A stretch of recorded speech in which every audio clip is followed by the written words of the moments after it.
विदिशा और बीना जाएंगे मुख्यमंत्री शिवराज सिंह चौहान और बारिश और ओलावृष्टि से बर्बाद हुई फसल का जायजा लेंगे।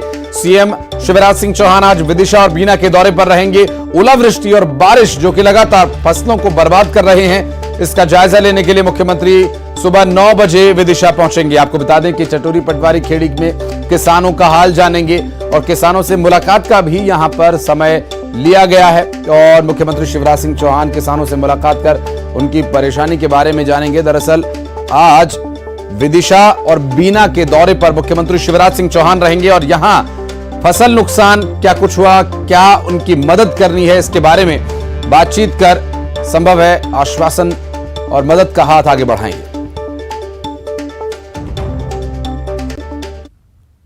और रायपुर से बड़ी खबर, आज मुख्यमंत्री भूपेश बघेल का वाल्मीकि जयंती कार्यक्रम में शामिल होने का शेड्यूल है। दरअसल मुख्यमंत्री के कार्यक्रम की यदि बात करें तो सीएम वृक्ष संपदा योजना का भी शुभारंभ आज करेंगे। वाणिज्यिक वृक्षारोपण को बढ़ावा देने की पहल है उनकी और मुख्यमंत्री वृक्ष संपदा योजना के तहत वृक्षारोपण करेंगे।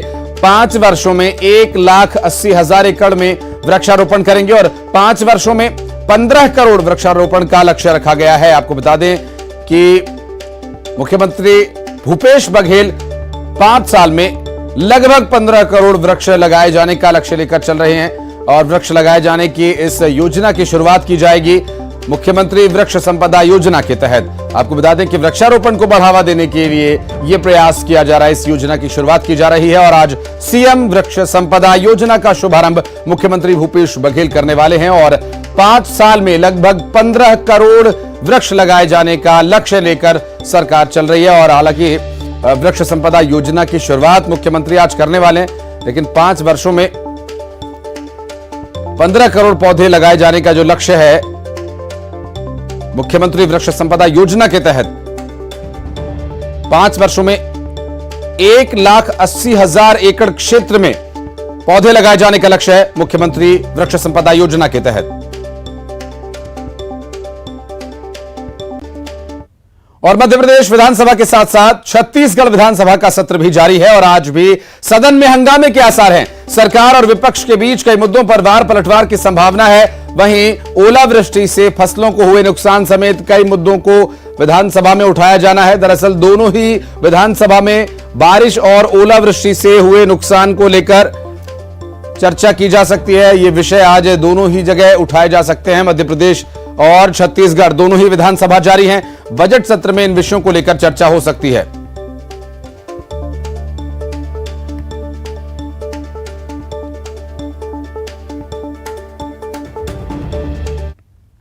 और रायपुर से बड़ी खबर, आज रायपुर नगर निगम का बजट पेश किया जाना है। दरअसल राजधानी वासियों को कई बड़ी सौगात मिल सकती है। महापौर एजाज ढेबर सुबह 11 बजे बजट पेश करेंगे और बजट से पहले मां काली के दर्शन करेंगे। महापौर एजाज ढेबर मां काली का दर्शन कर बजट पेश करेंगे और सुबह 10 बजे आकाशवाणी स्थित माता काली के मंदिर पहुंचेंगे शीश नवाने और बजट में रोजगार, शिक्षा, स्वास्थ्य पर विशेष फोकस होगा।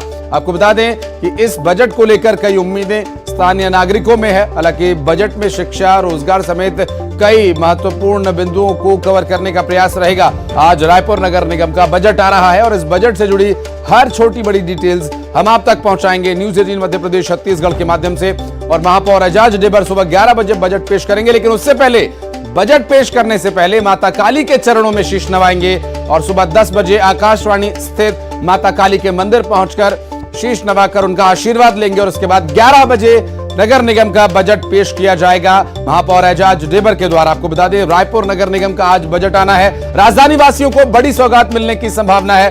आज के बजट में क्या कुछ रहेगा खास, हर ताजा अपडेट हम आप तक पहुंचाएंगे। और आपको बता दें कि आज 11 बजे बजट पेश किया जाना है महापौर एजाज ढेबर द्वारा। उससे पहले लगभग सुबह 10 बजे मां काली के दरबार में पहुंचेंगे एजाज ढेबर, शीश नवाकर आशीर्वाद लेंगे मां काली का और 11 बजे बजट पेश करेंगे। आज रायपुर नगर निगम का बजट पेश किया जाना है। इस वक्त की बड़ी खबर, राजधानी वासियों को बड़ी सौगात मिल सकती है। इस बजट में क्या कुछ प्रावधान यहां राजधानी वासियों के लिए किया गया है, अब से कुछ ही देर में इसका खुलासा हो ही जाएगा। लेकिन उससे पहले 10 बजे मां काली का आशीर्वाद लेने के लिए एजाज ढेबर माता काली मंदिर, आकाशवाणी स्थित माता काली मंदिर में दर्शन के लिए जाएंगे। बजट की बात करेंगे तो बजट में राजधानी वासियों के लिए क्या कुछ प्रावधान किए गए हैं, क्या सौगात उन्हें मिलने वाली है और कितना उनके लिए फायदेमंद साबित होगा, ये देखने की बात होगी। हालांकि बजट का जो महत्वपूर्ण बिंदु होता है वो एक क्षेत्र विशेष को, वहां के खर्चे को संभालने के लिए लक्ष्य लेकर चलना होता है और उस लक्ष्य को कितना ये बजट पूरा करेगा, इस पर भी आगे बात करेंगे। फिलहाल हमारी सहयोगी ममता लांजेवार हमारे साथ इस वक्त जुड़ गई हैं। ममता, क्या जानकारी मिल पा रही है? आज का बजट कितने बजे पेश होगा, क्या कुछ कार्यक्रम है महापौर का? 11 बजे नगर निगम का बजट पेश किया जाएगा और नगर निगम में पेश किया जाएगा। 9:30 बजे महापौर का आकाशवाणी चौक के काली मंदिर में दर्शन करेंगे और के बाद जो है वो बजट पेश करने के लिए जाएंगे। सबसे बड़ी बात यह है कि चुनावी साल है और चूंकि कांग्रेस की सरकार है और रायपुर निगम में भी जो है वो कांग्रेस के महापौर है। जो अगर हम बात करें तो निगमों में जो है वो कांग्रेस का ही कब्जा है और ऐसे में जो चुनावी साल में जो बजट है उस पर सबकी राजधानी रायपुर में बात करें तो खास शिक्षा। ममता, माफ कीजिएगा, आपका ऑडियो थोड़ा सा डिस्टर्ब आ रहा है, लेकिन जो आप बता पाई, जो हम समझ पाए, मैं अपने दर्शकों को बताना चाहूंगा कि आज का जो बजट है, चूंकि चुनावी साल है, आगे चुनाव होने हैं प्रदेश में, तो बजट में ये कोशिश होगी कि इस बजट को लोगों तक पहुंचाया जाए, ऐसा बजट पेश किया जाए जो लोगों के बीच चर्चा का विषय हो, जिसका सीधा प्रभाव आम जनता पर हो, ताकि चुनाव में कुछ लाभ मिल सके। बहुत शुक्रिया ममता आपका इस पूरे मामले पर जानकारी के लिए। और बढ़ते आगे, भोपाल से बड़ी खबर आपको बता दें, आज नगर निगम का बजट भोपाल में भी पेश होना है। महापौर मालती राय आज बजट पेश करेंगी। 4 साल बाद महापौर ये बजट पेश कर रही हैं। दरअसल घाटे का बजट हो सकता है पेश, क्योंकि कई मदों का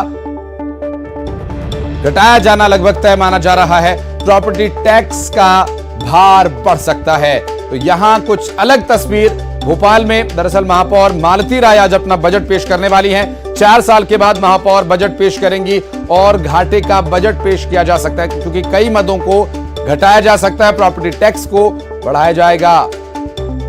दरअसल भोपाल में ये आज का जो बजट होगा, महापौर मालती राय जब पेश करेंगी, इसमें अब तक जो संभावनाएं जताई जा रही हैं वो ये कि ये घाटे का बजट पेश हो सकता है।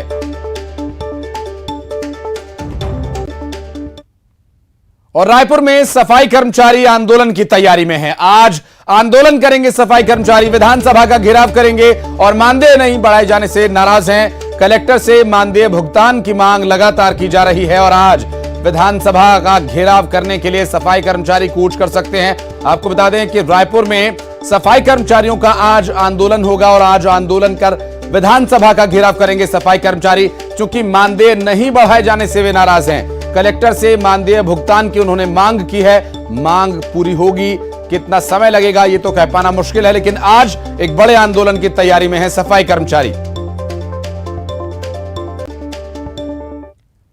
और रायपुर से एक और बड़ी खबर अपने दर्शकों को बता दें। दरअसल अब खिलाड़ियों का हल्ला बोल, लंबित मांगों को लेकर आज खेल विभाग का घेराव किए जाने की तैयारी में है। खिलाड़ी और प्रदेश भर के खिलाड़ी यहां पर घेराव में शामिल होने वाले हैं। दरअसल उत्कृष्ट खिलाड़ियों की घोषणा करने, खेल अलंकरण समारोह आयोजित करने की मांग खिलाड़ियों के द्वारा की गई है और खेल विभाग का घेराव कर अपना ज्ञापन सौंपेंगे।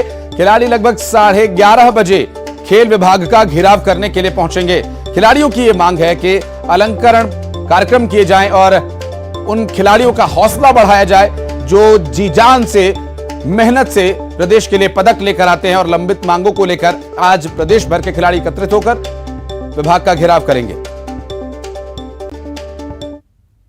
और खबर दुर्ग से, जहां पर बड़ी खबर यह है कि कई वार्ड्स में आज पानी की सप्लाई नहीं होगी। कई वार्ड्स में आज शाम को पानी की सप्लाई नहीं हो सकेगी। दरअसल 42 MLD फिल्टर प्लांट का मेंटेनेंस का काम जारी है। ऐसे में सुबह 10 बजे से दोपहर 2 बजे तक शटडाउन रहेगा, तो जो रहवासी हैं उनके लिए यह परेशानी हो सकती है। सुबह पानी की सप्लाई होगी, लेकिन 10 बजे से शाम के, माफ कीजिएगा, दोपहर के 2 बजे तक शटडाउन रहेगा पूरी तरह से। तो ऐसे में शाम तक पानी की सप्लाई बाधित रह सकती है। पानी की व्यवस्था करके रखिएगा। और दुर्ग नगर निगम के करीब 12 वार्ड्स प्रभावित हो सकते हैं। तो दुर्ग नगर निगम के 12 वार्ड्स के रहवासियों के लिए बहुत ही महत्वपूर्ण सूचना, पानी की अतिरिक्त व्यवस्था करके आप रखें। हालांकि टैंकर्स की व्यवस्था की जाएगी, ऐसी बात कही जा रही है। और खबर जांजगीर चांपा से, जहां पीथमपुर मेले में चाकूबाजी का मामला। दरअसल घायल युवक नीरज बैस की तबीयत और बिगड़ गई है। डॉक्टर्स ने बिलासपुर सिम्स रेफर किया और चूड़ी खरीदने के दौरान ये चाकूबाजी हुई। नीरज बैस और शैलेंद्र बैस पर चाकू से हमला किया गया। दोनों को जिला अस्पताल में भर्ती कराया गया है। इलाज के दौरान नीरज बैस की हालत और नासाज बताई जा रही है और तबीयत बिगड़ने की बात सामने आई। दरअसल कोतवाली थाना क्षेत्र के ग्राम पीथमपुर मेले की यह घटना, जहां चाकूबाजी हुई है। रोहित शुक्ला हमारे सहयोगी इस वक्त फोन लाइन पर है। रोहित, क्या हुआ था वहां पर और क्या कुछ जानकारी मिल पा रही है इसके बारे में? देखिए आशीष, शैलेंद्र और जो नीरज का पूरा परिवार है मेले घूमने के लिए गया हुआ था। इस दौरान उनके परिवार के लोग जो है चूड़ी खरीद रहे थे और चूड़ी खरीदने को लेकर के दुकानदार से उनकी मोल भाव हुआ और इसी को लेकर के विवाद बढ़ते गया। विवाद इतना बढ़ गया कि दुकानदार का जो लड़का जो वहीं पे उसका भी दुकान था, वो चाकू निकाल लिया और चाकू से उसने ताबड़तोड़ हमला कर दिया। इस हमले में जो नीरज है, नीरज के पेट में चाकू लगा है तो शैलेंद्र के हाथ में और पीठ पे लगा है। इसमें दोनों को गंभीर हालत में जो है जिला चिकित्सालय लाया गया था, जहां नीरज की स्थिति काफी गंभीर थी और उसकी ब्लीडिंग जो है नहीं रुक रही थी, जिन्हें डॉक्टरों ने प्राथमिक उपचार के बाद जो है बिलासपुर सिम्स के लिए रेफर कर दिया है। वहीं इस घटना के बाद जो है आरोपी फरार था, जिसकी पुलिस रात को सर्चिंग कर रही थी और तलाश कर रही थी। शैलेंद्र की स्थिति काफी ठीक थी तो उसे प्राथमिक उपचार के बाद जो है यहीं हाया सेंटर में भेजा गया है। जी आसिफ। लेकिन शुक्ला जी, एक बात ये बताइए, जो आरोपी हैं उनके बारे में पुलिस क्या कह रही है? क्या मिले और नहीं मिले तो कब तक मिलेंगे? क्या कुछ कार्रवाई उन पर की जाएगी? किन धाराओं के तहत मामला दर्ज हुआ है?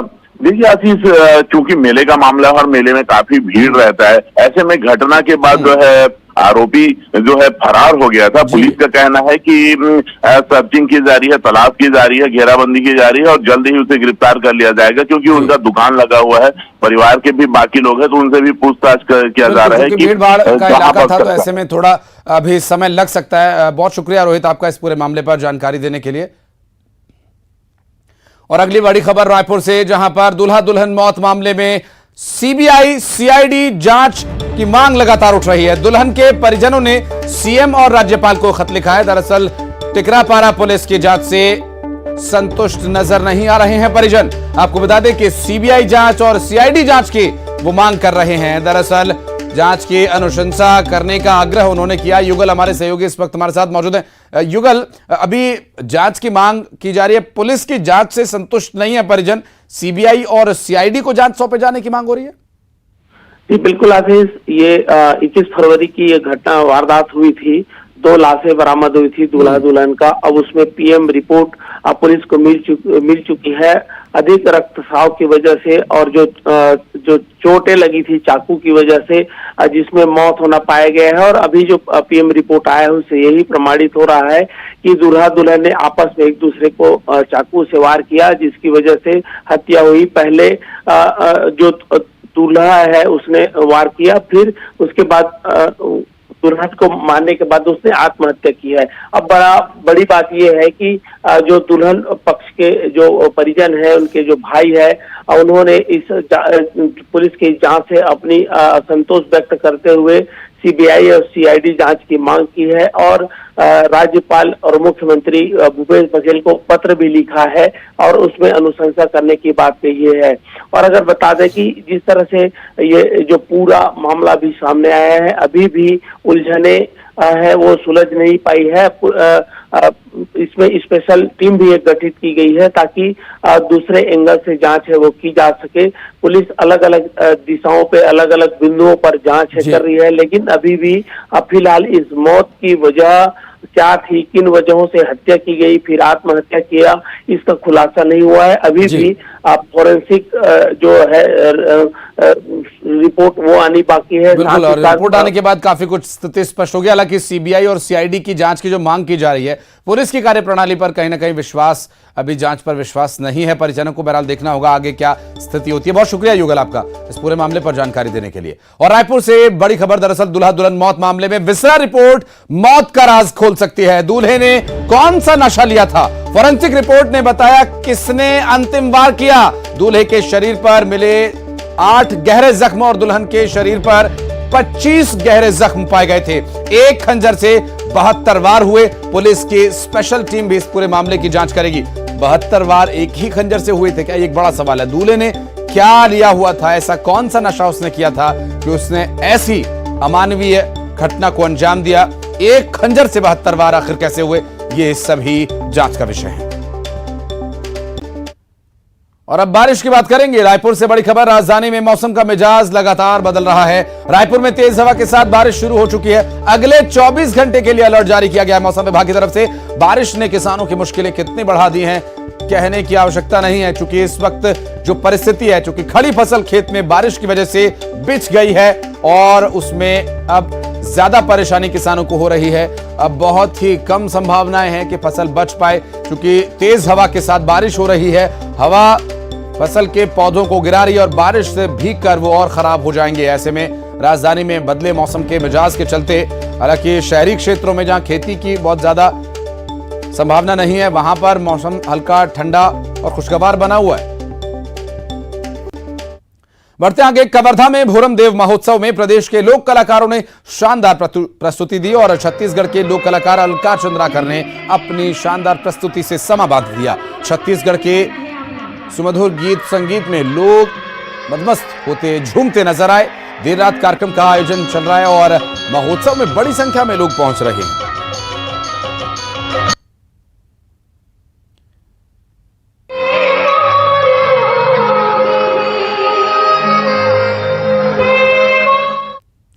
और यहां एक बहुत छोटे से ब्रेक के लिए रुक रहे हैं, बहुत जल्द लौटते हैं।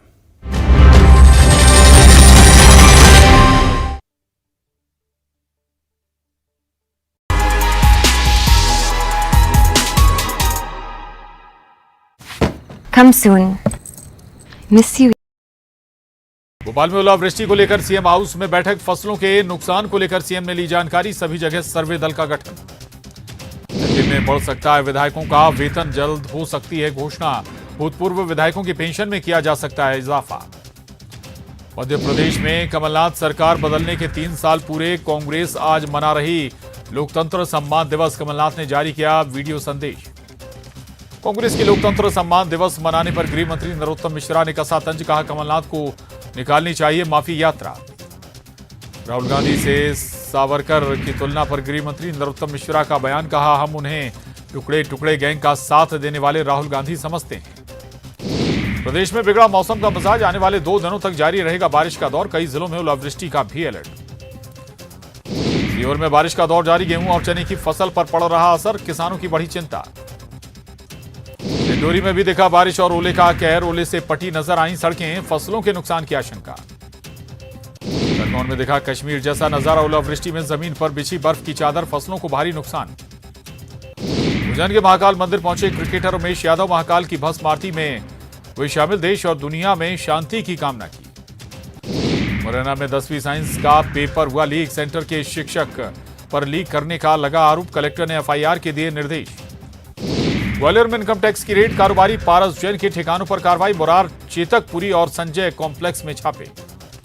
मुरैना में चंबल नदी से रेस्क्यू टीम ने निकाला एक और शव। 18 गोताखोरों की टीमें लगातार कर रही सर्चिंग। चंबल नदी से अब तक 6 लोगों के शव बरामद। भिंड में प्रशासन ने सरकारी जमीन से हटवाया कब्जा। हार्वेस्टर चलवाकर कटवाई फसल। मौके पर भारी पुलिस बल रही तैनात। ग्वालियर में हिंदू महासभा के कार्यकर्ताओं ने ओवर ब्रिज का किया लोकार्पण। नारियल फोड़कर वैदिक मंत्रोच्चार के साथ ब्रिज का किया शुभारंभ। बैतूल में ट्रक से टकराई तेज रफ्तार यात्री बस। हादसे में 10 यात्री घायल, सभी का इलाज जारी। सीहोर में संदिग्ध परिस्थितियों में मिला ट्रांसपोर्ट व्यवसायी का शव। परिजनों ने जताई हत्या की आशंका, जांच में जुटी पुलिस।